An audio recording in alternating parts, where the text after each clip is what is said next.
Bienvenue à Martinique pour Christ. C'est l'heure de notre message, nous vous souhaitons une bonne écoute.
Cette journée pour lui, que nous puissions l'adorer, le glorifier, que nous puissions également nous reposer, car lui-même, alors qu'il terminait la création, a pris ce temps et a sanctifié ce jour.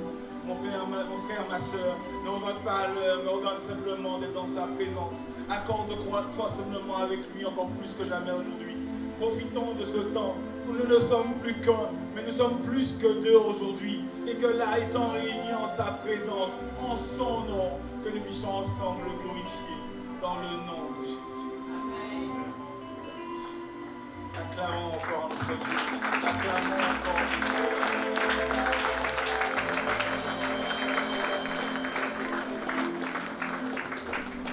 à prendre place dans sa présence.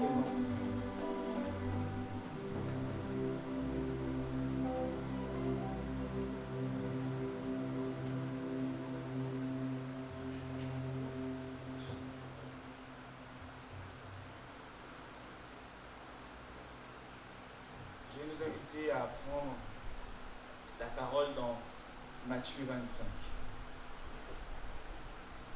Matthieu 25 à partir du verset 1. Aujourd'hui, c'est le texte à partir duquel nous allons entendre Dieu nous parler.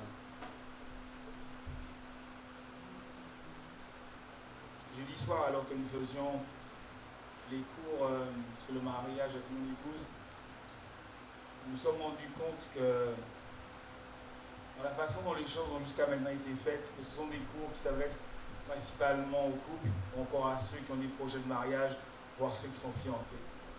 Mais jeudi soir, quelque chose de particulier est monté à mon cœur. C'est que cette parole n'est pas seulement une parole pour ceux qui veulent y aller. Nous sommes tous concernés. Nous sommes tous concernés par cette institution que Dieu lui-même a mise en place, qui est le mariage.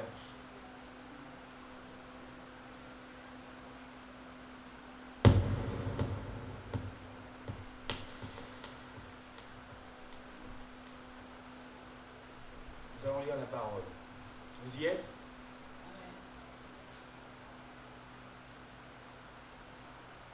Alors, le royaume des cieux sera semblable à 10 vierges qui, ayant pris leur lampe, allèrent à la rencontre de l'époux. 5 d'entre elles étaient folles et 5 sages. Les folles, en prenant leur lampe, ne prirent point d'huile avec elles. Mais les sages prirent avec leur lampe de l'huile dans des vases. Comme l'époux tardait, toutes s'assoupirent et s'endormirent. Au milieu de la nuit, on cria, « Voici l'époux, allez à sa rencontre. » Alors toutes ces vierges se réveillèrent et préparèrent leur lampe. Les folles dirent aux sages, « Donnez-nous de votre huile, car nos lampes s'éteignent. » Les sages répondirent, « Non, il n'y en aurait pas assez pour nous et pour vous. Allez plutôt chez ceux qui en vendent et achetez-en pour vous. » Pendant qu'elles allaient en acheter, l'époux arriva. Celles qui étaient prêtes entrèrent avec lui dans la salle des noces et la porte fut fermée. Plus tard, les autres vierges vinrent et dirent, « Seigneur, Seigneur, ouvre-nous. » Mais il répondit, « Je vous le dis en vérité, je ne vous connais pas. » Et enfin, verset 13. « Veillez donc, puisque vous ne savez ni le jour ni l'heure. » Amen.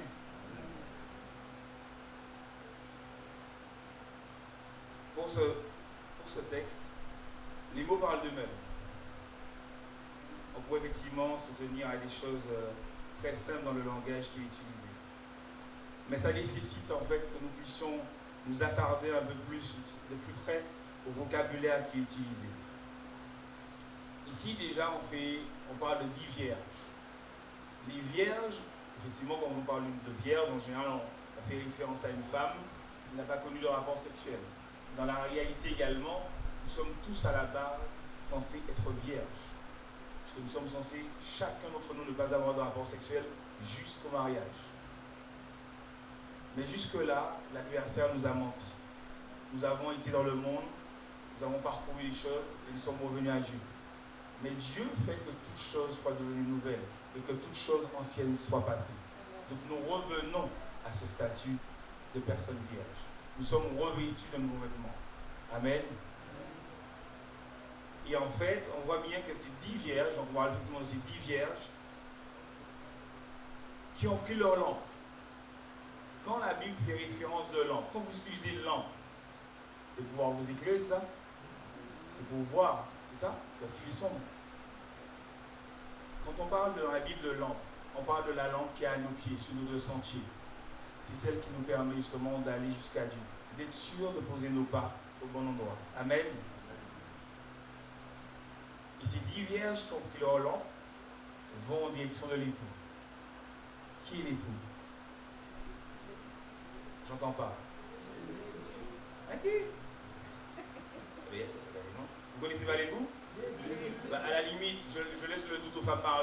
citer le nom de leur mari. Mais là notamment, je parle à l'église. Donc, qui est l'époux de l'église? Oui, vous avez peur de crier son nom? Et pour ça, bien souvent, on aime bien dire le diable, ceci, le cela. Et quand il vous dit Jésus, donc alors, qui est l'époux? Jésus. Ah, d'accord, amen. L'époux est Jésus. L'époux est Jésus. Donc, et là, on va prendre un texte.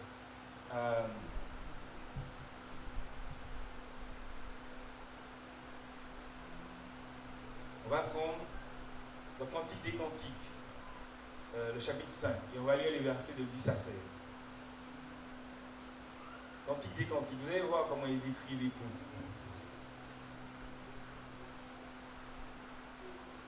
« 5, versets 10 à 16. Mon bien-aimé est blanc et vermeil.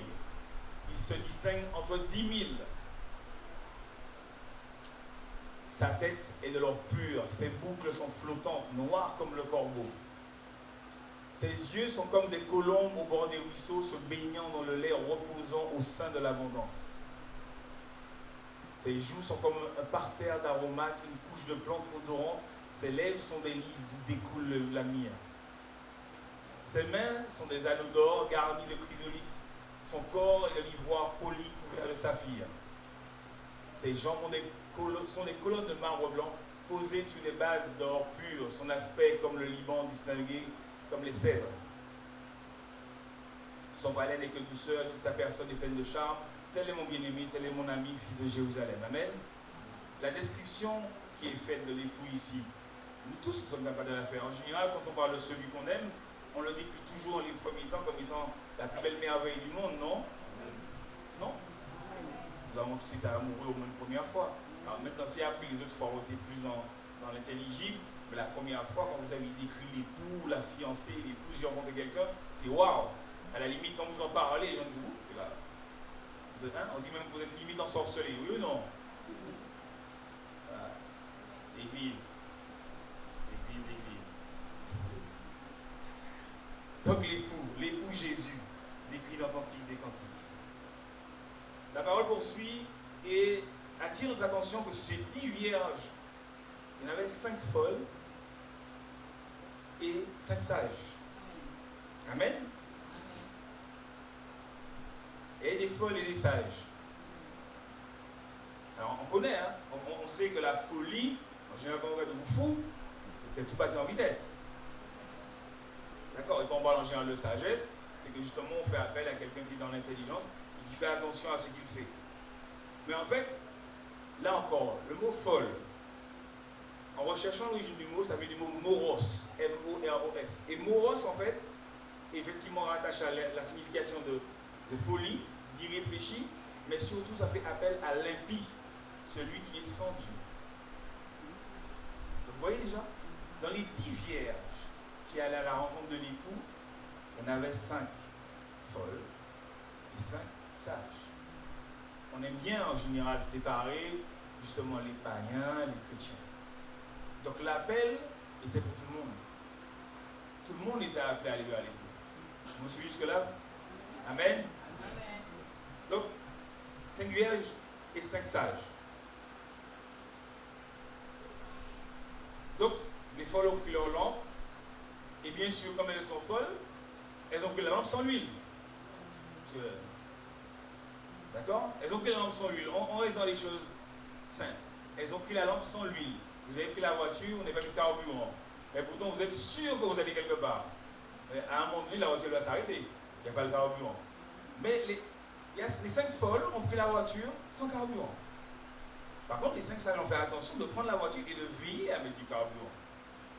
Quand je me prépare à aller à l'assemblée le dimanche, je veille autant que possible la veille de m'assurer que le véhicule est confort à pouvoir partir le lendemain matin.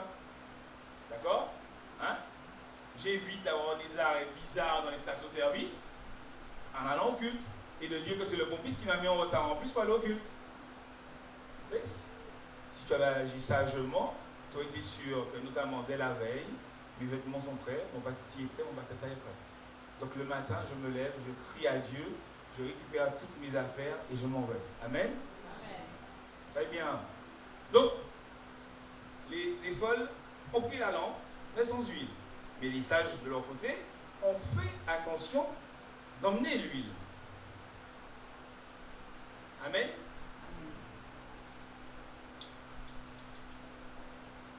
Et là, il s'avère qu'elles sont là en train d'attendre. Mais apparemment, l'époux, il n'est pas pressé.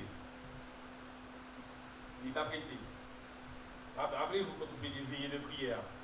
Si on fait des veillées, hein, comme tout à l'heure on chantait Elia, Elia, j'attendrai jusqu'à ce que ta gloire descende. Mais combien vont réellement rester à attendre que la gloire de Dieu descende? Parce qu'on la chante la chanson. Elia, c'est bien son nom, hein. Elia, Elia, j'attendrai jusqu'à ce. Donc normalement, nous ne sommes pas censés arrêter le chant tant que la gloire de Dieu n'est pas arrivée. Là, il s'avère notamment que les vierges sont là, les 5 folles et les 5 sages. L'époux tarde à venir. Qu'est-ce qui leur arrive? Ceux qui arrivent pendant des vies de prière, certains s'assoupissent. Et pour de la s'assoupir, ils s'endorment. Pendant que d'autres prient. Et là encore, donc bien sûr, on sait ce que veut dire s'assoupir et s'endormir. Hein? S'assoupir. Petit bastet, nous pas dormir, sommeil léger, s'endormir, un sommeil plus profond. Mais là encore, s'assoupir vient du mot noustazo, N-U-S-T-A-Z-O. Noustazo. Et là où on est, et noustazo, alors incliner la tête par le sommeil, s'endormir, mais là c'est intéressant. Être vaincu ou saisi par le sommeil. Très souvent on parle dans les assemblées de l'esprit de sommeil. Vous ne savez pas pourquoi, mais c'est au moment où vous allez lire la Bible, vous dormez, c'est au moment où vous arrivez à l'assemblée, vous dormez. En tout cas, dès qu'il s'agit de l'affaire de Dieu, vous dormez. Mais vous ne savez même pas pourquoi. Mais c'est le temps. C'est le temps. Je fais plein de choses dans la journée et le moment où je suis à l'assemblée, c'est basse-tête. C'est le moment de la basse-tête. Donc, Seigneur, tu comprends toutes choses, tu as bien vu que j'ai travaillé ce matin, tu as bien vu que j'ai travaillé tard hier soir. Tu es grand, tu es bon, en préférant t'y dormir. Et puis s'endormir. Donc bien sûr, tomber du sommeil et autres. Mais là c'est intéressant.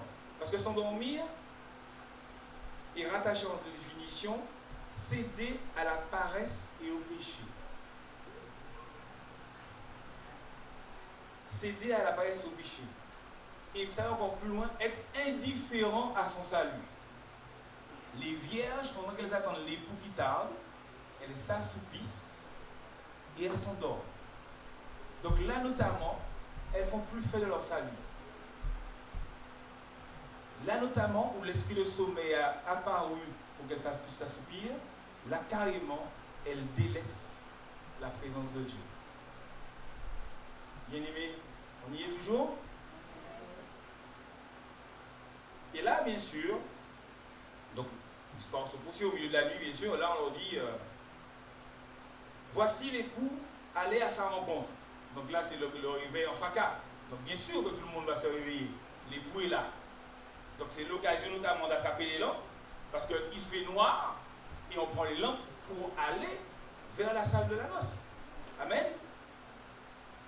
Et là, on dit au verset 7, alors toutes ces vierges se réveillèrent et préparèrent leurs lampes.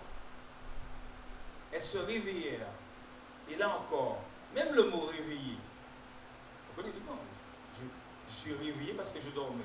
Et on a vu tout à l'heure justement que dormir était justement le fait de délaisser les choses de Dieu. Donc là, réveillère, il vient du mot égéro, E-G-E-I-R-O. Égéro, donc réveiller, faire lever, réveiller du sommeil, pas de souci. Revenir à la vie. Revenir à la vie. Faire lever d'un lit. Ça vous rappelle pas quelque chose? Faire lever de lit, faire lever du gênant. Il n'y a pas une histoire dans la Bible qui vous rappelle quelque chose là-dessus? Lève-toi et marche. On leur dit que l'époux est là, allait à sa rencontre. Elles se réveillaient, elles voyaient leur lampe. Donc justement, elles se sont levées, prêtes à marcher. Elles sont sorties de leur lit de sommeil. Elles sont sorties de leur handicap spirituel à l'instant T. Amen. Et là, elles préparent leur lampe. Amen toujours, on est d'accord? Suivez.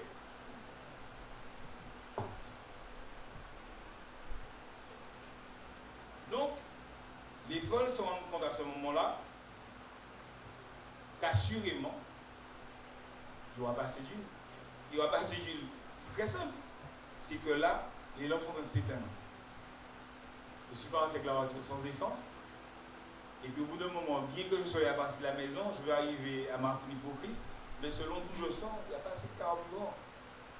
Donc la panne d'essence, elle est quasiment assurée. Donc il me faut trouver la station la plus proche. Mais comme je suis parti avec un peu de retard, et que je veille justement à la rencontre de l'époux, mais il me faut faire un arrêt encore. Assurément, je suis en train encore d'assurer mon retard. Amen. Et là, qu'est-ce que les sages leur répondent? Elles leur disent non, on ne va pas vous donner d'huile, parce qu'il n'y en aura pas pour tout le monde. Parce que les sages, justement, ont fait leur budget, elles savent que tant de kilomètres, tant de carburant, c'est juste ce qu'il me faut pour arriver à l'assemblée. Je vais la rencontrer l'époux. Donc elles leur disent, mais allez acheter l'huile où on en vend. C'est logique, non? Allez acheter l'huile où on en vend. Quand on parle d'huile dans la Bible, on parle de quoi, peuple de Dieu? On parle du Saint-Esprit. On parle de l'huile de l'onction. Il y a une histoire dans la Bible qui nous rappelle un homme qui a voulu acheter de l'huile. Est-ce que vous vous rappelez de cette histoire-là? Vous vous en rappelez pas? Il y a quelqu'un qui a voulu acheter cette huile. Simon le magicien. Simon le magicien. Allons dans Acte 8, à partir du verset 9. Alors vous allez noter, c'est de Acte 8, à partir du verset 9 jusqu'au verset 24. Mais notamment, on va aller directement au verset 19. Et on va lire 19 et 20. Toujours dans Acte 8, à partir du verset 19.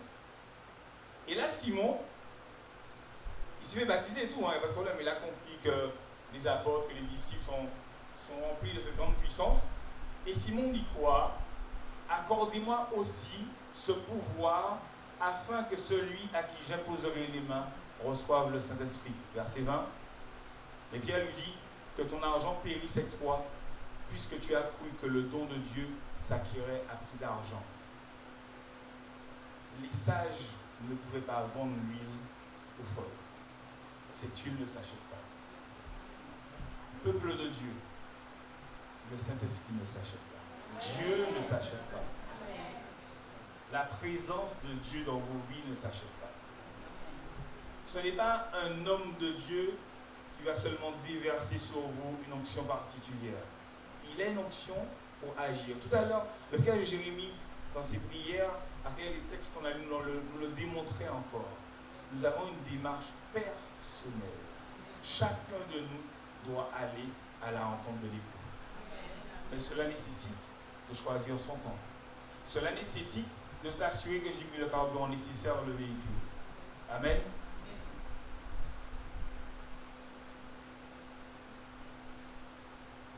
Au verset 10, pendant qu'ils allaient acheter l'époux, pendant qu'ils allaient acheter sur l'huile, donc l'époux arrive.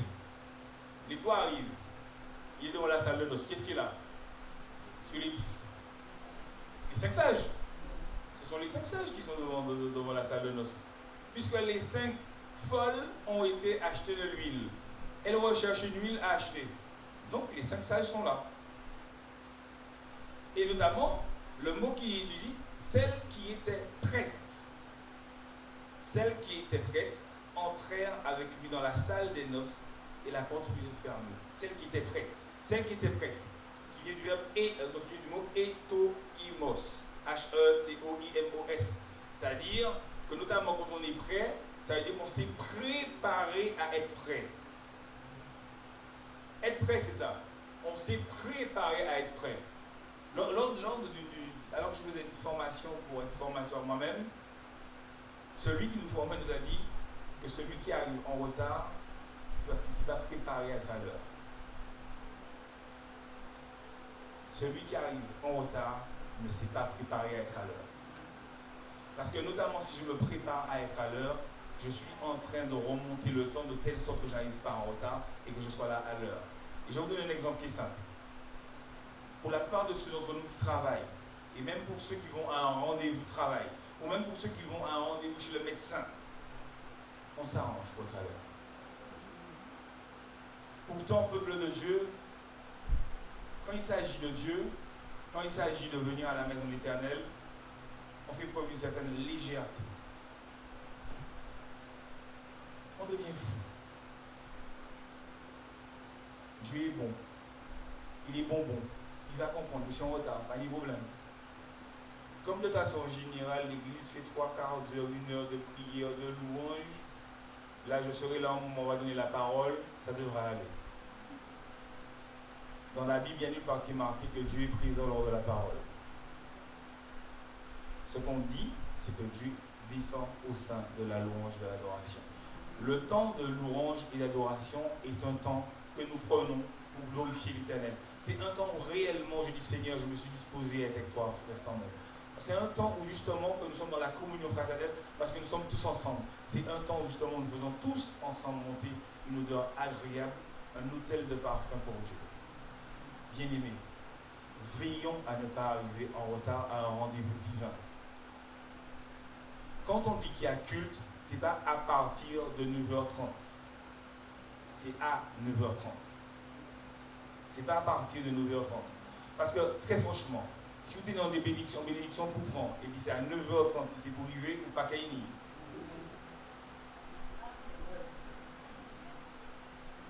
Ou pas qu'à y venir. C'est une réalité. Je suis prêt. C'est bien ce qui est dit dans ce verset. Je suis prêt. Je me suis préparé à être prêt. Je me suis préparé à être là.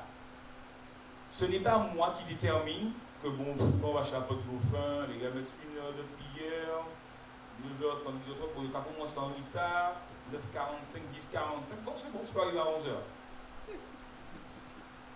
Déjà, ceux qui ont commencé à 9h45 en attendant les autres, ils ont déjà tort devant Dieu. Parce que je vous dis très honnêtement, si quelqu'un a pris la peine de venir le matin, vous ne savez pas quelles sont les conditions, dans quelles conditions cette personne qui a les clés pour ouvrir l'assemblée était. Peut-être même qu'elle avait une urgence chez elle. Par contre, elle sait qu'il faut ouvrir la maison de l'Éternel. Il faut qu'elle cherche une solution. C'est déjà un respect de celui qui est en train de faire la chose. Ceux qui sont déjà là, je vous le dis clairement, il y en a un seul dans l'assemblée, c'est tant pis, on commence la prière. Tant pis. Je suis personnellement partisan de cela. Je veille personnellement à ne pas être en retard, et quand je suis en retard, je sais que je suis fautif devant Dieu. Et je sais que je suis fautif devant mes frères et sœurs. Je le sais. C'est un rendez-vous que nous prenons avec Dieu. Les 10 vierges allèrent vers l'époux. 5 folles, 5 sages. Celles qui étaient, on n'a pas précisé que c'était folle ou sage, on a précisé que celles qui étaient prêtes. C'est-à-dire celles qui se sont préparées à être là. Celles qui se sont préparées à être là, celles-là sont entrées avec l'époux. Elles sont entrées avec l'époux. Le jour du mariage, regardez bien comment se déroule une noce. L'époux rentre et vient se mettre devant l'autel. Et il attend la mariée qui le rejoint. Oui ou non? Donc l'époux est dans la salle. On aime bien dire, ouais, c'est le jour du mariage, bon, la mariée va arriver en retard. Vous savez, les mariages là, avec les heures là, où il faut comprendre que la mariée arrive en retard. Ça, c'est les hommes qui comprennent ça. Là, dans notre intelligence. Nous sommes déjà en train de nous préparer à être prêts. Voici la vérité. Nous sommes en train de nous préparer à être prêts. Donc, si tu as l'habitude de ne pas arriver à l'heure à l'assemblée, tu auras l'habitude de ne pas arriver à l'heure au rendez-vous avec le Dieu très haut. Ceux qui seront prêts vont entrer dans la salle, tu resteras devant la porte. Et quand je le dis, je me parle également à moi-même. Malheureusement, quand nous sommes serviteurs de Dieu, nous sommes censés dire la vérité, qu'elle puisse plaire ou non. Je ne suis pas en train de vous parler de moi-même, je vous parle de ce qui est écrit dans la Bible. La Bible écrit dans la parabole des 10 vierges que celles qui étaient prêtes, et je reprends le verset 10, pendant qu'elles allaient en acheter, l'époux arriva, celles qui étaient prêtes entrèrent avec lui dans la salle des noces. C'est bien ça, on a bien effectivement une table, une noce à laquelle on doit tous participer ou pas? C'est bien ça. On est tous invités à cette grande noce. Et nous sommes tous l'épouse. Très bien. Et là, qu'est-ce qui se passe? Donc, celles qui étaient prêtes sont entrées. Et qu'est-ce qui se passe? La porte fut fermée. La porte fut fermée. Imaginez-vous 2 minutes qu'un homme de Dieu dans son assemblée décide que quand il est 9h30, la salle est climatisée, tout ok, il ferme les portes. Et puis ça qui peut arriver à l'aller, c'est fini. Qu'est-ce qu'on va dire? Ah ouais, cette église-là, il n'y a pas d'amour, l'homme de Dieu ici, l'homme de Dieu est ça, l'homme de... C'est pas nous, hein, c'est l'homme de Dieu. Hein. Là, c'est pas nous. Je vais vous donner un exemple. Parce que ça s'est déjà passé. Et dès le commencement, ça s'est passé. Qu'est-ce qui s'est passé avec Noé? C'est Noé, celui qui était fou aux yeux de tous, qui construisait l'arche. C'est pas ce que les hommes disaient? Tu construis une arche, tu vois de l'eau, ouais, ok. C'est ça. Mais quand le déluge a commencé et que tout le monde est monté dans l'arche, qui est-ce qui a fermé la porte? C'est Noé? Il n'y a pas de souci, hein? Le frère Fabrice ne pourra pas fermer la porte, parce qu'on dit que le frère Fabrice a tous les noms. Mais quand Dieu dit justement que le frère Fabrice sera jugé et qu'il se même de prendre des coups parce qu'il a fermé la porte de l'église, Dieu lui-même est venu fermer la porte de l'arche. Dieu lui-même est venu fermer la porte de l'arche, bien aimé. C'est Dieu lui-même qui a fermé la porte de l'arche. Ce n'est pas l'homme qui a fermé la porte de l'arche. Je suis en train de vous le dire ce matin parce que nous ne soyons pas en retard au rendez-vous que Dieu nous a donné, que Dieu nous donne ce rendez-vous-là. Nous prenons l'habitude, nous sommes en formation, nous devons être à l'heure à l'assemblée, nous devons faire le travail de Dieu de manière exemplaire. Parce que le jour où il viendra, on ne le connaît pas, on ne connaît ni le jour ni l'heure, tu seras en retard et tu ne rentreras pas dans l'arche. Tu ne rentreras pas dans l'arche. C'est Dieu qui fermera l'arche. Tu ne rentreras pas. Ne nous montons pas, frères et sœurs. Ne nous montons pas. Et là, le verset 11 nous le prouve en nous disant plus tard. Il commence par dire plus tard. Plus tard. C'est-à-dire après. Les autres vierges vinrent et dirent Seigneur, Seigneur, ouvre-nous. Seigneur, Seigneur, ouvre-nous. Et il répondit quoi? Le Seigneur. Je vous le dis en vérité, je ne vous connais pas. Je ne vous connais pas. Ce n'est pas la seule fois dans la Bible que nous lisons je ne vous connais pas. Nous avons prié en ton nom, nous avons visité les malades, on a fait ci, on a fait batiti, rappelle-toi, regarde, j'ai fait plein de choses pour toi, c'est pour toi que j'ai fait ça, Dieu, mais qu'est-ce que tu me fais là? Il a dit, je ne vous connais pas. Nous ne sommes pas tous chaque jour à veiller à faire quelque chose au nom de Dieu. Certains ont été délivrés au nom de Jésus. Jésus a dit quoi? Qu'est-ce qu'il a dit à Jésus? Mais c'est les faire, ils font mon nom. C'est les faire. Nous pouvons être en train de servir et être en train en même temps de nous disqualifier devant Dieu. Nous sommes tous concernés par ce sujet. Je vous le répète encore, je me parle à moi-même. Nous sommes tous en train de pouvoir servir Dieu devant les hommes. Waouh! Waouh! Vous savez, le jour où Apôtre Dauphin nous a, entre parenthèses, nominés, les 6 là, waouh! Certains disent, waouh! Tel frère, telle soeur, vraiment, waouh! Waouh! Mais nous pouvons également avoir été nominés et être en train de nous disqualifier nous-mêmes pendant que nous servons Dieu. Et ça nous concerne tous.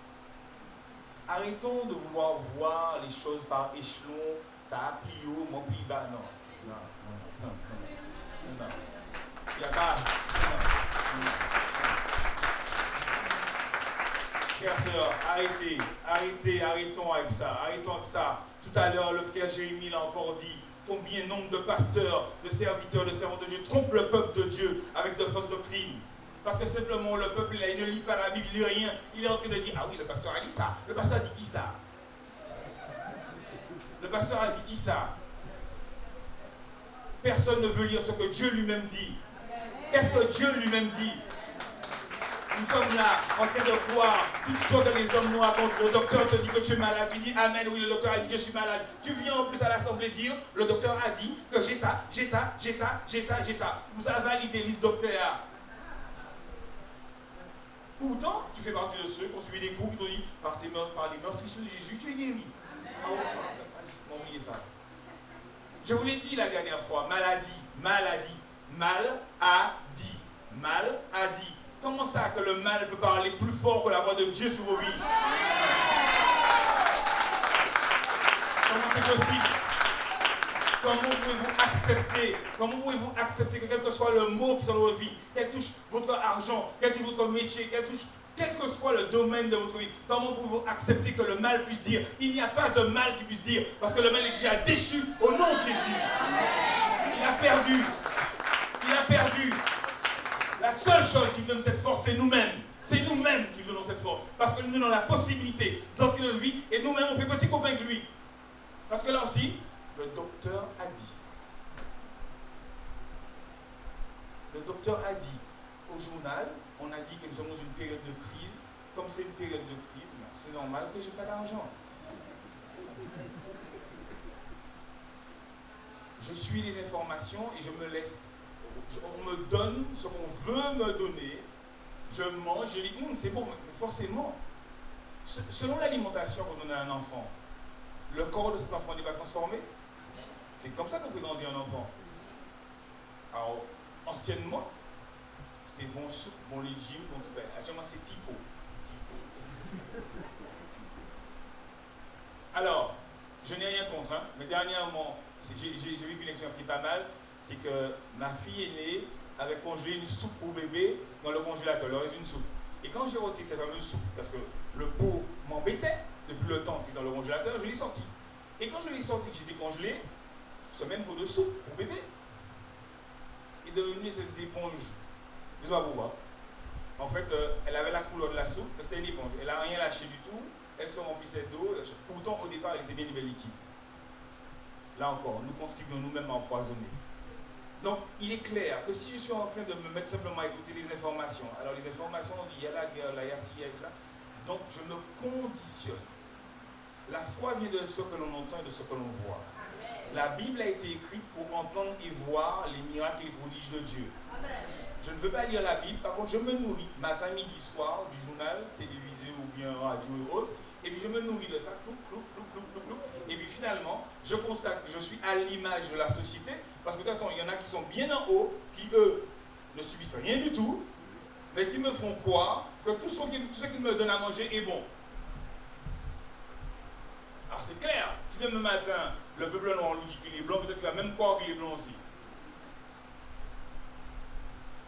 À un moment donné, on a bien réussi à faire croire aux gens qu'à travers le mariage d'un homme et une femme, 1 plus 1 égale 1. C'est ça, on devient 1. Non, c'est pas ça? Quand on est amoureux, toi et moi, nous deux, rien que nous deux, on devient 1. C'est ça. Pourtant, en mathématiques, on a décidé à l'école, on a appris que 1 plus 1 égale 2. Quand je fais un doigt, je mets 2 doigts, je vois 2 doigts là. On est bien d'accord. Pourtant, il y a des couples qui croient que 1 plus 1 égale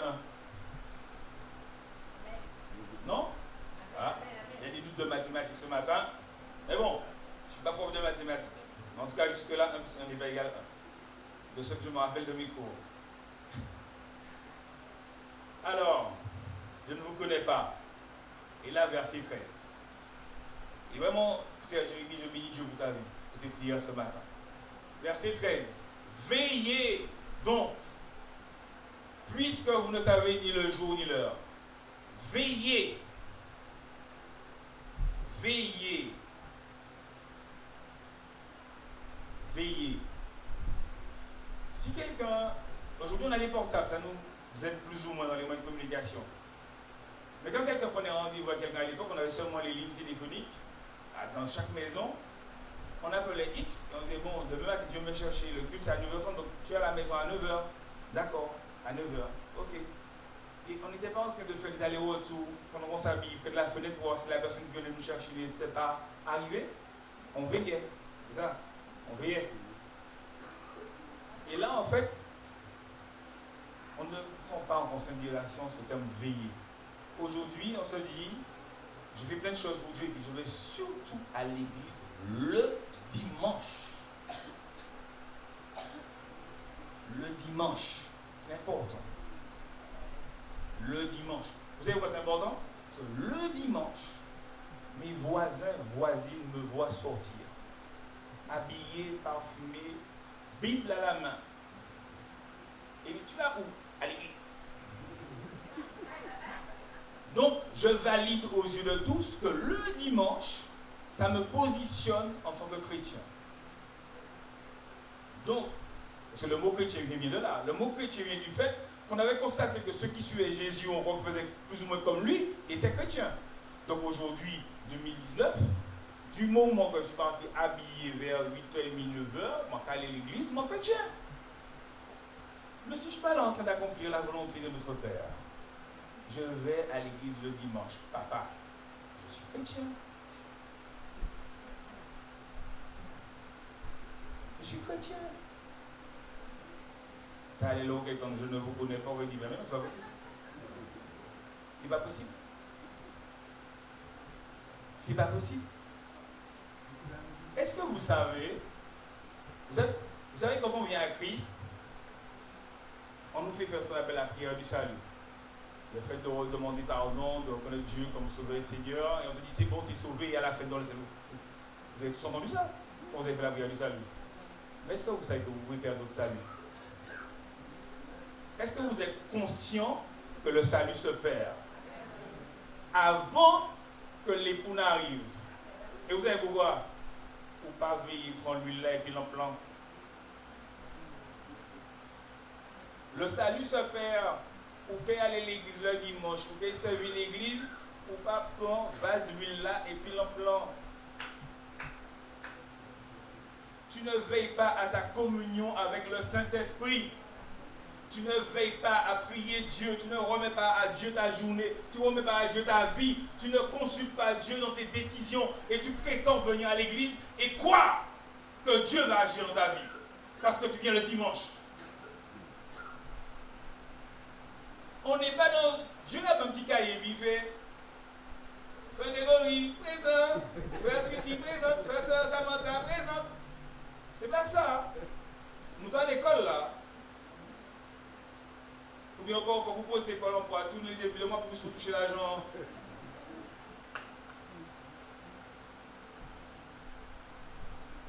Non, mais soyons clairs. Je vous demande pardon si mes mots, si ce que je dis, si la façon dont je le dis vous dérange. Je vous demande pardon, frères et sœurs. Mais je crois qu'il est nécessaire que nous soyons en face de cette vérité pour chacun d'entre nous et pour le salut de chacun d'entre nous. Amen. Ne nous mentons pas. Ne nous mentons pas. Je vous ai dit, si j'avais annoncé qu'on allait parler de mariage aujourd'hui, certainement beaucoup auraient souri. Un mariage, tu vois, l'onction du mariage va descendre. Tout à l'heure, je sors de là, mon mari va débarquer. Tout à l'heure, je sors de là, ma femme va débarquer au nom de Jésus. Je le proclame sur vous d'ailleurs. J'ai eu cette grâce, que chacun d'entre vous puisse recevoir effectivement cette onction particulière d'être marié demain. Au nom de Jésus. Mais, comme je le dis moi-même à mes frères et mes soeurs qui participent au cours du mariage, Paul le rappelait que le mariage a des tribulations. Le mot tribulation. Tribulation, mais il est belle. Il y a des conséquences. Par contre, c'est également obéir à l'ordre de Dieu. D'accord? Veillez. Veillez, puisque vous ne savez ni le jour ni l'heure. Quand on attend la réponse d'un examen, on attend un quelconque résultat, en général, on vous dit ouais, vous devriez recevoir ça sur telle période. On vous donne une période. Jésus nous a indiqué la période. On est d'accord ou pas? Parce qu'il y a des signes. Quand il y aura ça, quand il y aura ça, quand il y aura ça. Donc on connaît la période, mais on ne sait pas quand. On ne connaît pas le jour, on ne connaît pas l'heure. Frères et sœurs, ce message que je suis en train de vous donner là ce matin, cette interpellation que l'Esprit de Dieu lui-même est en train de nous faire, ce n'est pas simplement pour Martinique pour Christ. Tout à l'heure, le frère Jérémy m'a amené une prière où il demandait de prier pour tous nos frères et nos sœurs qui pouvaient être égarés. Il ne s'agit pas aujourd'hui de garder ça pour nous ou de rester dans les mondes de Martinique pour Christ, parce qu'il y a une onction particulière qui n'a pas de nous faire emmener ici.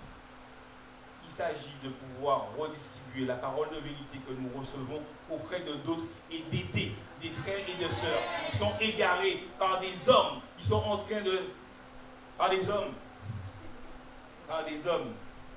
qui sont en train de les tromper.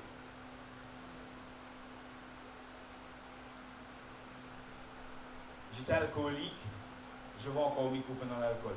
Dieu m'a sauvé. Regardez, ouais, comme nous avons sauvé ses camarades de la sortie de l'alcool là. Parce que nous avons joué bon Dieu au Adam. Même si vous rejetez ou portez parole là-bas, tu auras fait ton devoir. Nous sommes tous tenus de porter la parole de vérité. Nous sommes tous portés de porter la parole d'évangile. Nous sommes tous portés de dire aux autres ce que Dieu a fait pour nous. Nous ne connaissons pas ni le jour ni l'heure. Et pour petit rappel, Jésus est à la croix. Il y avait qui à côté de lui? Hein? Et puis non, il y en avait deux. Il y a un qui a fait quoi? Et puis, qu'est-ce qui lui arrive quand il s'est repenti? Le jour même, c'est au le roi avec Jésus. D'accord. Le jour même, hein? Regarde. Alors que tu es en train de critiquer ton voisin, ta voisine, ton collègue, il ne va pas à l'église le dimanche, il a une vie dissolue, regarde. Il va arriver en les avant.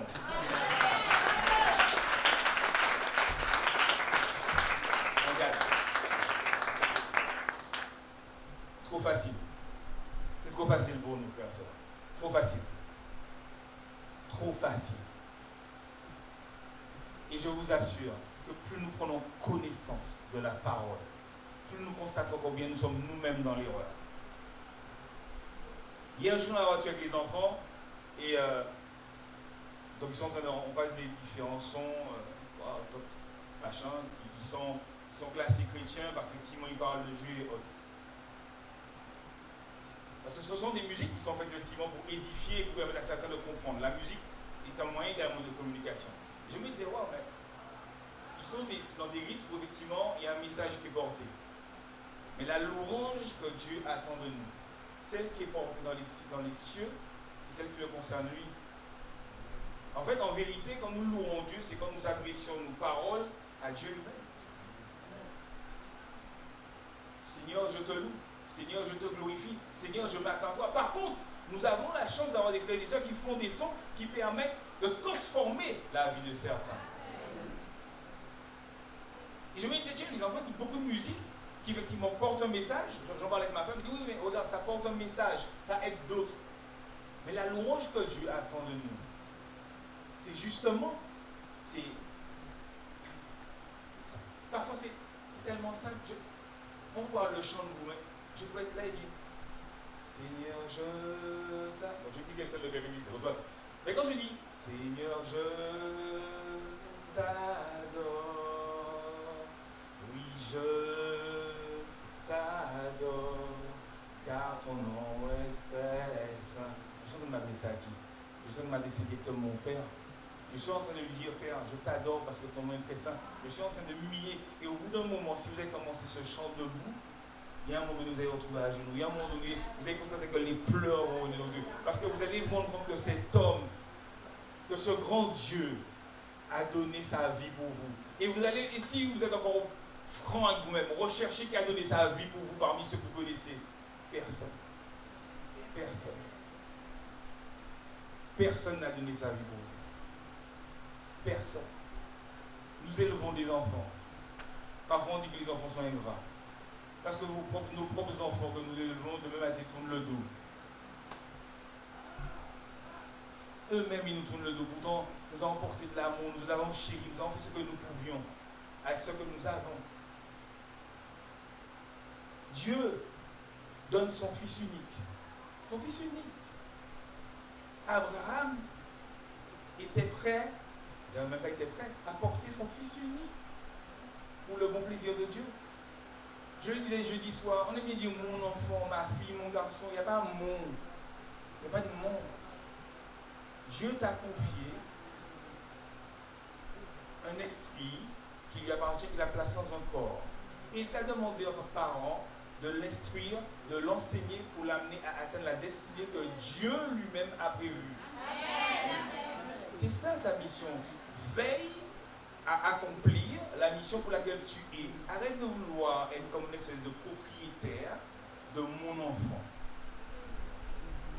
C'est ta responsabilité. Et c'est l'enfant de Dieu. Amen. C'est l'enfant de Dieu. Nous allons lire ensemble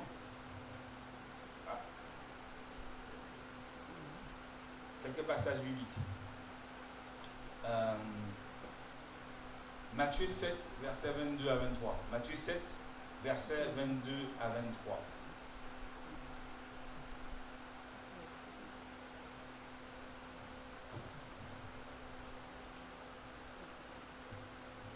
Alors, plusieurs me diront ce jour-là, Seigneur, Seigneur, n'avons-nous pas prophétisé par ton nom? N'avons-nous pas chassé les démons par ton nom? Et n'avons-nous pas fait beaucoup de miracles par ton nom? 23. Alors je leur dirai ouvertement, je ne vous ai jamais connu, retirez-vous de moi, vous qui commettez l'iniquité. Reviens au 22, s'il te plaît. Regardez bien, hein? N'avons-nous pas prophétisé? N'avons-nous pas chassé des démons? N'avons-nous pas fait beaucoup de miracles par ton nom? Seulement à travers tout ce qu'il y a là, dans l'assemblée dans laquelle nous nous trouvons actuellement, et dans d'autres assemblées, ce sont des choses que nous voyons. Nous voyons les prophètes, nous voyons le fait que les démons soient chassés, nous voyons le fait que des miracles se produisent dans la vie de nos frères et de nos sœurs. Pourtant, qu'est-ce qu'il est dit au verset 23? Ouvertement. C'est-à-dire que là, vous savez, on aime bien dire, ouais, c'est mon caractère, mon calice, ça m'en l'est, comment l'est. Là, Jésus même dit, je ne vous ai jamais connu. Il n'a pas dit, je te connaissais quand tu prophétisais, je te connaissais quand tu as chassé les démons, et encore moins, je te connaissais quand tu as fait des miracles. Il a dit, jamais. C'est-à-dire que, il n'a pas jamais ouais. Il n'a pas jamais ouais. Je ne vous ai jamais connu. Jamais. Je ne vous ai jamais connu. Retirez-vous de moi. Très bien. Nous poursuivons.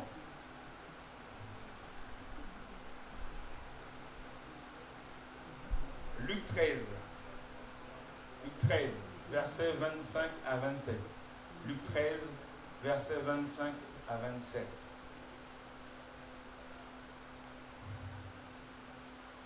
Quand le maître de la maison se sera levé et aura fermé la porte, et que vous, étant dehors, vous commencerez à frapper à la porte en disant, Seigneur, Seigneur, ouvre-nous. Il vous répondra, je ne sais d'où vous êtes. Alors, vous vous mettrez à dire, nous avons mangé et bu devant toi, et tu as enseigné dans nos rues. Et il répondra, je vous le dis, je ne sais d'où vous êtes. Retirez-vous de moi, vous tous, ouvriers d'iniquité. Encore là qui là? Dans seulement les deux versets qui ont été dit là. Est-ce que au moment où la parole est adressée et que Jésus lui-même dit je ne vous connais pas, il n'est pas en train de parler à nous, chrétiens? Et je m'arrête bien au terme chrétien. Je ne parle pas de fils, je ne parle pas de disciples. Je parle de ceux qui sortent tous les dimanches et que leurs voisins reconnaissent comme tels. Et comme leurs voisins les reconnaissent comme tels, ils se disent même, je suis dans la bonne voie. Nous sommes d'accord, pas frère et sœur?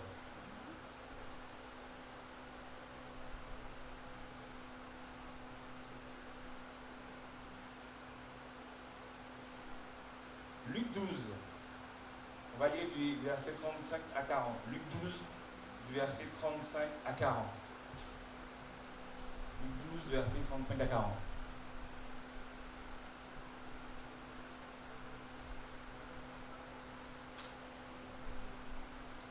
Que vos reins soient sains et vos lampes allumées. Et vous soyez semblables à des hommes qui attendent que leur maître revienne des noces, afin de lui ouvrir dès qu'il arrivera et frappera. Heureux ces serviteurs que le maître, à son arrivée, trouvera veillant, je vous le dis en vérité. Il se scindra, il les fera mettre à table et s'approchera pour les servir. Qu'il arrive à la deuxième ou à la troisième veille, heureux ses serviteurs s'il les trouve veillants. Sachez-le bien, si le maître de la maison savait à quelle heure le voleur doit venir, il lui irait et ne le laisserait pas percer sa maison. Vous aussi, tenez-vous prêts, car le Fils de l'homme viendra à l'heure où vous n'y penserez pas. Il viendra à l'heure où nous n'y penserons pas. Veillez, priez, c'est pas par hasard. Veillez, le fait de rester vif, le fait de rester éveillé, prier, le fait de me tenir dans la connexion avec l'Esprit de Dieu, le fait de prier, de communier avec le Père. Le dimanche ne suffit pas.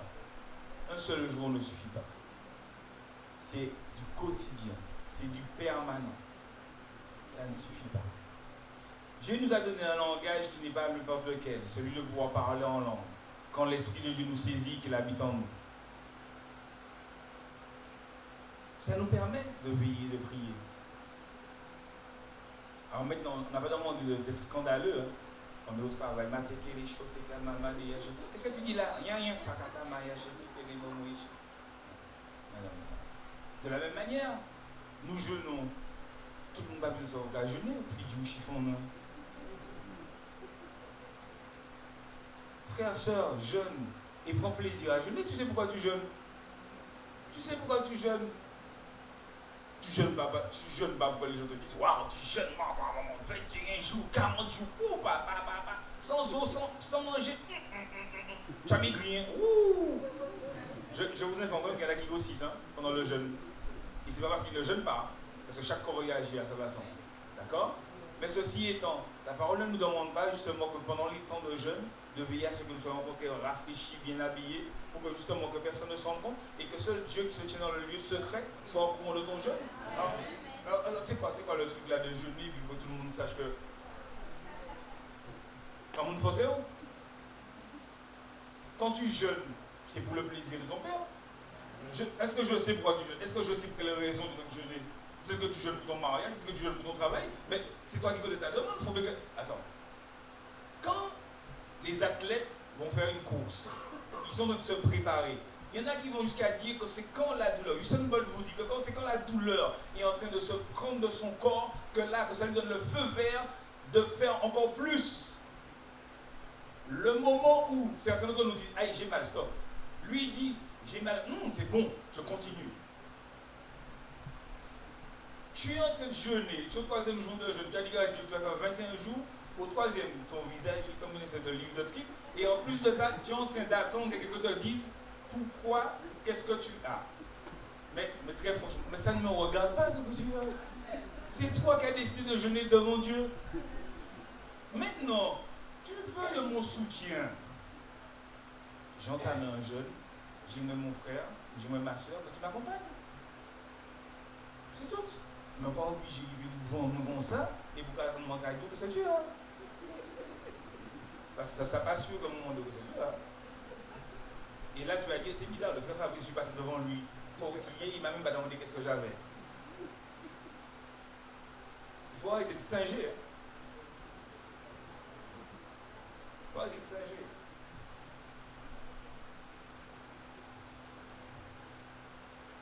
Nous poursuivons.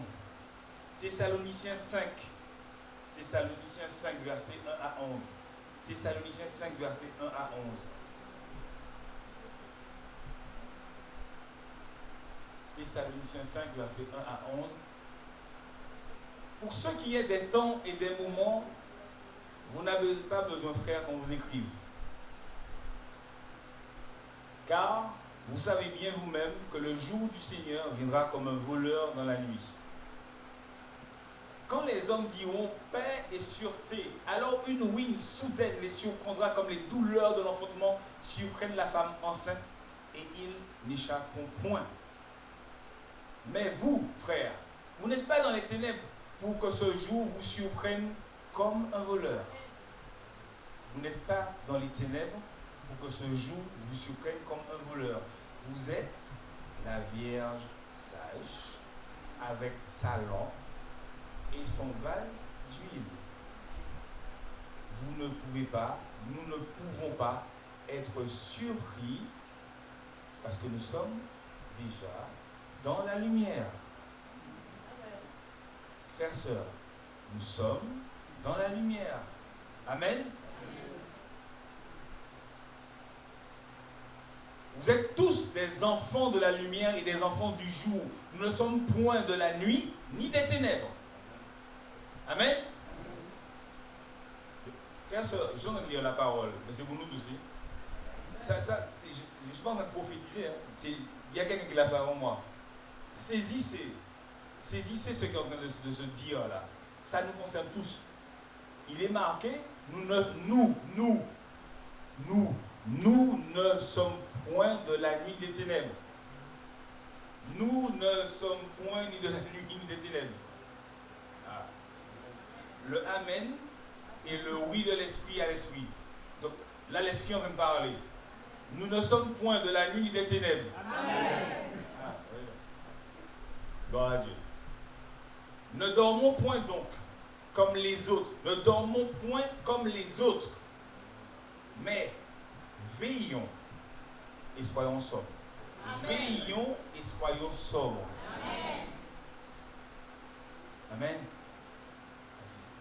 Car ceux qui dorment, dorment la nuit, et ceux qui s'ennuient la nuit. En général, les choses des ténèbres se font bien la nuit de manière générale.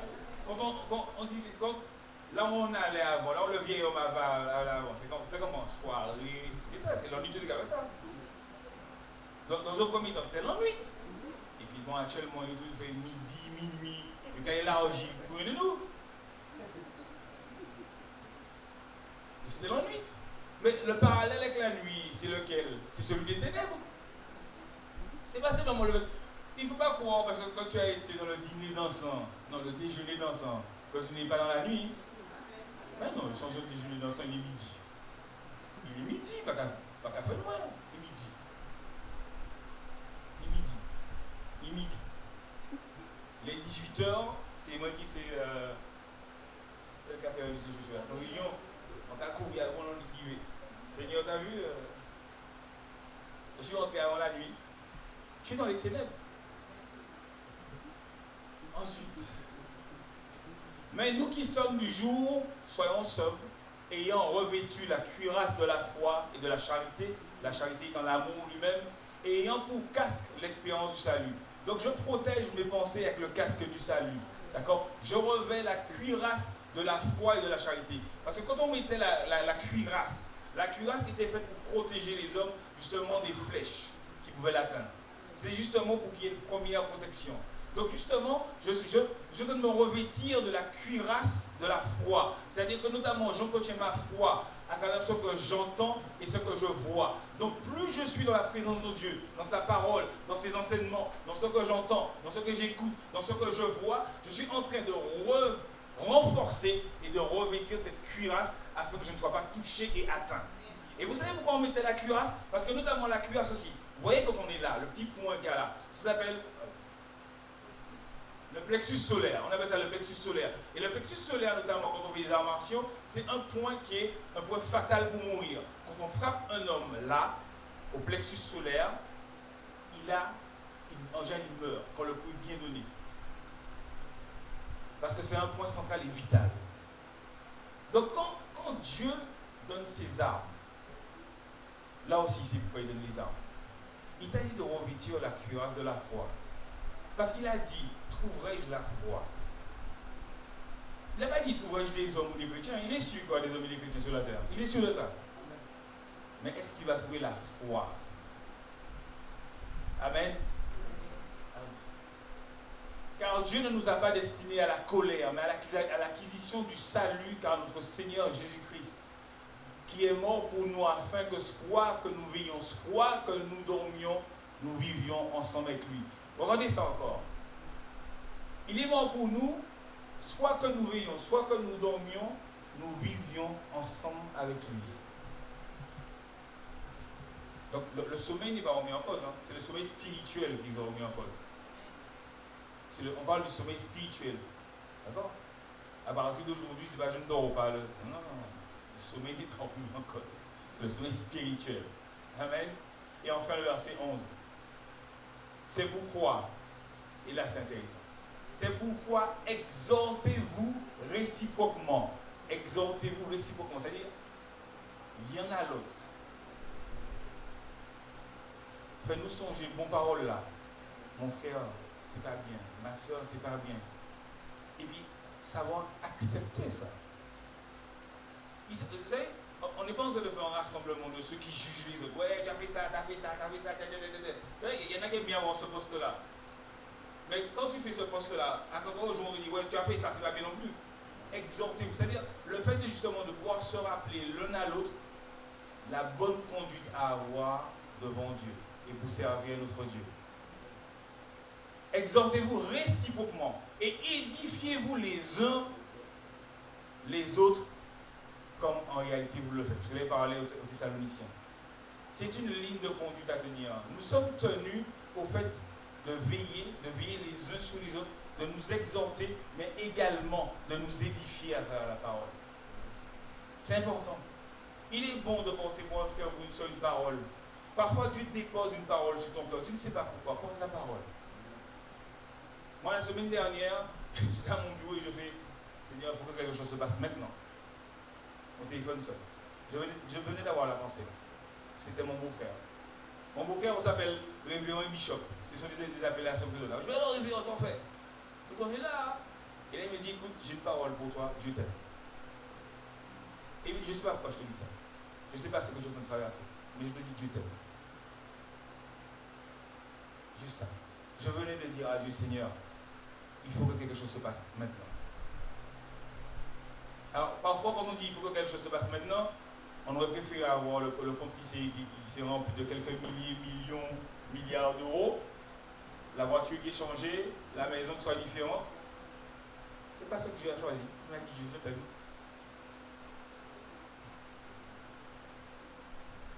Est-ce que ça nous suffit? Est-ce que l'amour de Dieu nous suffit, frère et sœur? Vous en êtes sûr? Est-ce que ça nous suffit? Parce qu'au moment même où nous parlons, repensez à où vous étiez, où vous êtes aujourd'hui et tout ce qu'il a déjà réalisé. C'est-à-dire que même quand là, aujourd'hui, acclamons le Seigneur pour tout ce qu'il a déjà réalisé dans la vie de chacun d'entre nous. Il a fait quelque chose dans la vie de chacun d'entre nous. Nous sommes là parce que nous sommes témoins de ce qu'il a fait dans nos vies, au nom de Jésus. Son amour te suffit. Son amour nous suffit. Ce n'est pas dans des choses matérielles de ce monde que nous allons trouver le bonheur. Le bonheur est dans l'amour de Dieu pour nous. Cet amour-là. Est-ce que vous réalisez que même les gens les plus riches ont toujours fait des maisons en or et des routes pavées d'or? Pourtant, ce sont nos futures demeures là-haut. Ce sont nos futures demeures. Non, imaginez-vous, l'architecte vient à la maison et vous dit, bon, c'est les futurs plans de la maison. Vous êtes en train de réaliser une maison où les gens vous disent, maman, Michael. Vous-même, vous regardez le monde, on fait ça, mi-château. Pourtant, le grand architecte, celui qui a tout établi, il est déjà en train de vous décrire le plan de votre future maison. Et cette maison-là, il n'y a aucun homme, quelle que soit la richesse qu'il est aujourd'hui, qui peut aujourd'hui la réaliser totalement en or, des pavés en or en plus. Et on sait que l'or que Dieu lui-même utilise est un or purifié. On n'est pas en train de faire gold machin truc là. C'est pas un nombre de carats, c'est de l'or pur. De l'or pur. Notre future maison, notre futur lieu d'habitation, le cadre dans lequel nous serons, s'appelle merveille. Amen. C'est la merveille. merveilles de l'Éternel remplissent nos cœurs en ce matin au nom de Jésus. Qu'elles nous remplissent nos cœurs en ce instant même, oh Dieu. Allez. On va faire encore deux petits tours. Je vous demande encore un petit peu d'attention. Nous chassons l'esprit de sommeil. Le dimanche, ce n'est pas toujours évident. On va prendre Apocalypse 3 à partir du verset 1. Non, Apocalypse 3, on va lire les versets 5 et 6. Apocalypse 3, et nous allons lire les versets 5 et 6. Celui qui vaincra sera revêtu ainsi de vêtements blancs. Je n'effacerai point son nom du livre de vie, et je confesserai son nom devant mon Père et devant ses anges. Que celui qui a des oreilles entende ce que l'Esprit dit aux églises. Reviens au 5, s'il te plaît. Celui qui vaincra sera revêtu de vêtements blancs. Je n'effacerai point son nom du livre de vie. Je n'effacerai point son nom du livre de vie. Le livre de vie, vous savez, le petit livre là, on a déjà écrit le nom. Et puis on est sûr que comme le nom est écrit, pas de problème. J'ai confessé Jésus et à partir de maintenant, je fais ce que je veux. Petit rappel. Oui, ton nom a été écrit. Mais il faut veiller à ce qu'il reste écrit. Hein? Parce que si Jésus lui-même est en train de dire, je n'effacerai point, c'est parce que il peut effacer. Ça t'est trop facile. Seigneur Jésus, je te dis, Sauveur Seigneur. Bon, hé, les gars, qui plan, tour de gueule, à venir.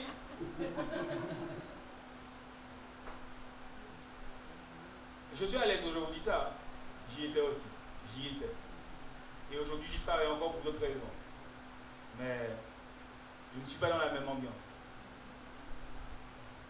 Je n'effacerai point son nom du livre de vie. Et je confesserai son nom devant mon Père, d'accord, et devant ses anges. Nous devons veiller. Nous devons veiller, frères et sœurs. Nous devons veiller à ce que notre nom reste inscrit dans le livre de vie. Nous devons veiller à ça. D'ailleurs, c'est pas difficile de prendre un exemple qui est simple. Quand vous faites... Ah tiens, quand on est dans la cuisine, il y a ce qu'on appelle la HACCP, qui est une reconnaissance sur l'hygiène alimentaire. Et c'est quelque chose qu'on fait tous les 3 ans, c'est ça? En général, tous les 3-4 ans. Hein? La HACCP, c'est ça? Tous les 3 ans. Parce qu'il faut que justement que ceux qui sont en cuisine veillent à justement être recyclés dans la façon de faire les choses. Parce qu'au début, on vous apprend à laver vos mains jusque-là, et puis on constate que les gens finalement de là, ils lavent leurs mains là. D'accord. De temps en temps, on fait un petit recyclage. Oui? Donc nous aussi, on a besoin du recyclage. Et le recyclage, ce n'est pas seulement le dimanche. Amen. Le recyclage, ce n'est pas seulement le dimanche. Je ne peux parler que de choses que je connais plus ou moins. Mon beau-frère fait partie du personnel navigant. Il y a des moments où on leur fait passer à nouveau des tests. Pourtant, tout le monde sait, hein, dans les avions, on pourrait dire que les gars, ça suffit. Non, il faut qu'on vérifie qu'ils sont encore capables de faire. Parce que les avions évoluent. Tu es là, j'accepte Jésus comme Sauveur et Seigneur. Et puis, on va pas recycler quoi. La Bible ne change pas, les paroles ne changent pas. Mais ton cœur est en train d'onduler dans la vie selon les choses. Donc il a besoin de se rattacher à la parole vivante. C'est pour ça qu'il faut que tu te recycles. Parce qu'il faut que justement tu te recycles en permanence dans la parole. Ok papa c'est ça, ok papa c'est ça, ok papa c'est ça. Parce que la destinée qu'il a prévue pour chacun de ses enfants est différente. La façon dont il emmène chacun de ses enfants est différente. Là où il emmène mon frère, ma soeur, n'est pas là où il m'emmène moi. Mais par contre, il veut que j'accomplisse un truc dans un temps bien donné. Donc il faut que je veille à me recycler. Et me recycler. C'est comme la chanson pour les enfants. Lis ta Bible, lis chaque jour. Hein? Vous connaissez la chanson là? Lis chaque jour. Hein? Lis ta Bible, hein? Ta Bible, d'accord? Mais le truc c'est ça. On apprend aux enfants cette chanson-là parce qu'on a besoin justement qu'ils imprègnent dans leur tête. Qu'est-ce qu'il est dit dans le livre des Proverbes? Enseigne et instruis que l'enfant n'écarte point de sa bouche le livre. Parce que nous sommes censés justement leur dire, il est bon, tiens, regarde ça. On aime bien leur raconter les histoires de Walt Disney, et tu ne leur racontes pas l'histoire de Samson. Tu veux leur raconter l'histoire du petit lutin, du petit cochon, du petit canard, et pourtant dans la Bible, il y a de très belles histoires à raconter. Et des histoires en plus qui les ramènent à une vérité biblique, des histoires qui les ramènent à dire qu'il existe un grand Dieu. Et après tu es surprise que quand on lui demande, tu es sûr que tu es guéri? Guéri c'est qui ça? Guéri c'est docteur, guéri c'est médicament. Mais est-ce que tu lui as appris à un moment donné que la guérison ne venait que du grand Dieu? Non. Donc qu'est-ce que tu veux qu'il retienne? La seule chose qu'il a vue, c'est que chaque dimanche, je suis parti habillé, pouponné, cravaté, chaussures cirées, à l'église. Et puis que dans la réalité, pendant que tu es à l'intérieur, lui, il s'ennuie dehors. La parole est pour tous. Aujourd'hui, on s'organise, on met les enfants dans des garderies pendant que nous sommes au culte. Super. Qu'est-ce que l'enfant a appris pendant que nous sommes au culte? À part que là, dans une heure après, ils vont dire j'ai faim, allons rentrer. Et d'ailleurs, allons passer au McDo parce que j'ai déjà très faim.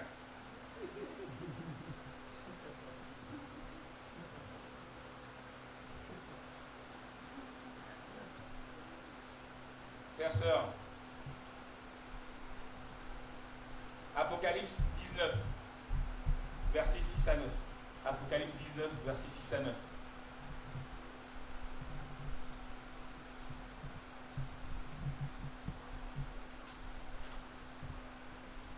Et j'entendis comme une voix d'une foule nombreuse, comme un bruit de grosses eaux et comme un bruit de fort tonnerre disant Alléluia, car le Seigneur, notre Dieu Tout-Puissant, est entré dans son règne.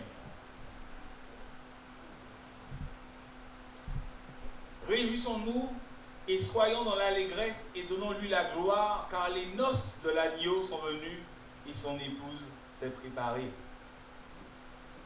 Et il lui a été donné de se revêtir d'un fin lin, éclatant, pur, car le fin lin, ce sont les œuvres justes des saints. Et l'ange me dit, écris, heureux ceux qui sont appelés au festin de noces de l'agneau. Et il me dit, ces paroles sont les véritables paroles de Dieu. Ce que nous avons entendu ce matin sont les véritables paroles de Dieu. Dieu nous demande de nous préparer à la noce. Parce que nous ne savons pas. Nous ne savons pas quand il reviendra. Nous ne connaissons pas le jour. Nous ne connaissons pas l'heure. Aujourd'hui, on est tous enclins à dire hein, ouais, tu as vu, il y a la guerre là, il y a ceci là, le climat a changé, le bâtiment a changé, c'est vraiment la fin des temps, c'est la fin des temps, c'est la fin des temps. Mais est-ce qu'on paraît pour la fin des temps? Amen. Et ce matin, je me permets de rajouter quelque chose encore. La parole portait dans un premier temps sur le fait que nous nous préparions à la fin des temps. Mais comme justement nous parlons de fiançailles, que nous parlons d'époux, que nous parlons d'épouse, quand Dieu te fait la grâce d'avoir une épouse, d'avoir un époux, honore-le, honore-la. Quand tu veux aspirer à rentrer dans le mariage, parce qu'en vérité, nous sommes tous préparés à rentrer dans le mariage. Parce que la préparation déjà commence en tant que vierge devant Dieu. Elle commence déjà par là.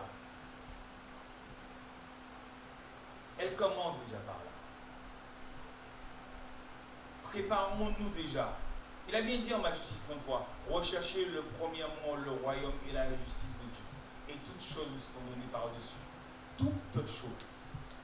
Et là, nous voyons qu'il y a les vierges folles et les vierges sages. Mais si je suis en train de me préparer à rencontrer l'époux, il m'accordera de rencontrer l'époux et l'épouse également, ici-bas.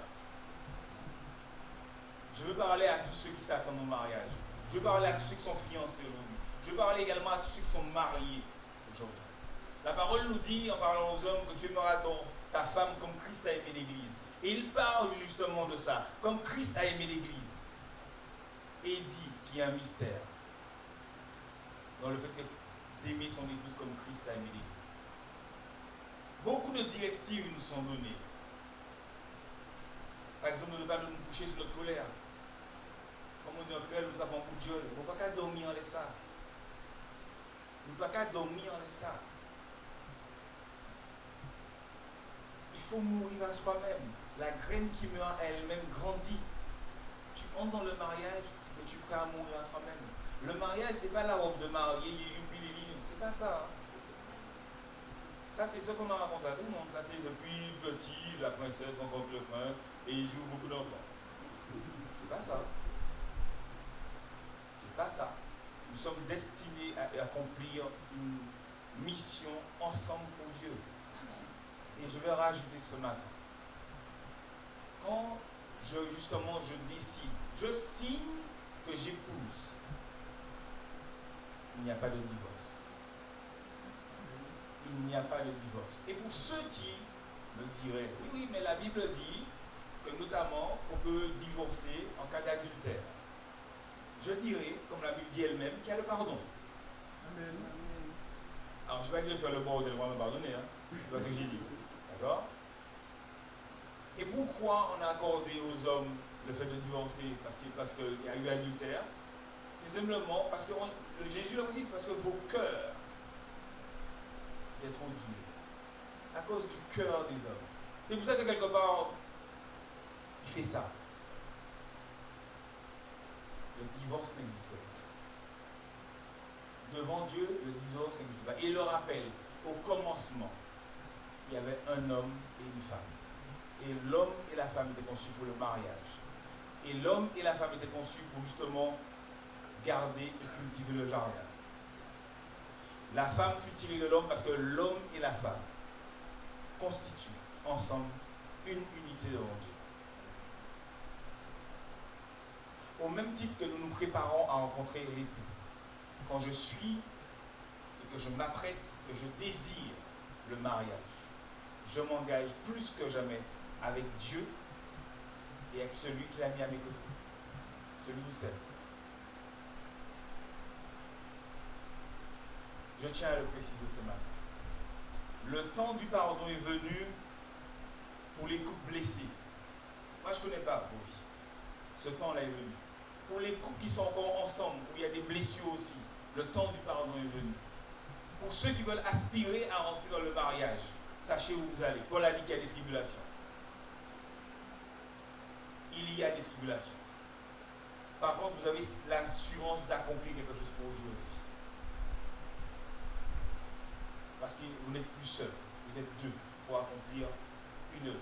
Ce matin, notre frère Jérémie rappelait l'état d'homme fait. Tout à l'heure, je vous ai déjà attiré votre attention sur l'addition. On nous a dit que 1 plus 1 égale 1, c'est ça? Dans la version en rose des couples. Ouais, toi et moi, on fait qu'un, waouh! La Bible parle de multiplication. Quand un homme est fait, on va lui donner la valeur de 1. Quand une femme est faite, on va lui donner la valeur de 1. 1 multiplié par 1 égale 1. Si dans le couple, l'un des deux individus n'est pas fait devant Dieu, s'il y en a un qui a 0,2 ou quelle que soit la valeur, 0,2 multiplié par 1, ça fait 0,2. C'est l'état du couple. Parce que si il y a un cas à aller derrière, c'est derrière. Vous êtes allé. Ça nécessite encore que la femme se tienne devant Dieu, que l'homme se tienne devant Dieu, mais que quand l'homme et la femme sont ensemble, ils sont en train de multiplier une capacité. 1 tue 1000, 2 tue 10 000. Ne négligeons pas le mariage. Ne négligeons pas le mariage. Il est bon de se marier, mais pour accomplir l'œuvre de Dieu. C'est un plaisir, hein? Je dis bien. C'est l'homme qui trouve une femme, trouve le bonheur. Nous l'avons vu dans le livre de Ruth, que la femme qui rencontre l'homme, rappelle-moi, trouve le repos. L'homme trouve le bonheur, la femme trouve le repos. Donc c'est bon. C'est bon. C'est bon. Mais, si on tourne une petite histoire là, arrêtez d'écouter Walt Disney. Arrêtez de regarder les films à l'eau de rose. C'est pas la vérité. Et on rencontre un homme riche. Tout le reste là. Parfois, le frère est riche, mais vous n'avez pas encore vu sa richesse. Et peut-être même que la richesse qu'il aura, parce qu'il l'a déjà dans les cieux, vous allez participer à l'aider à s'émanciper, pour justement aller décrocher.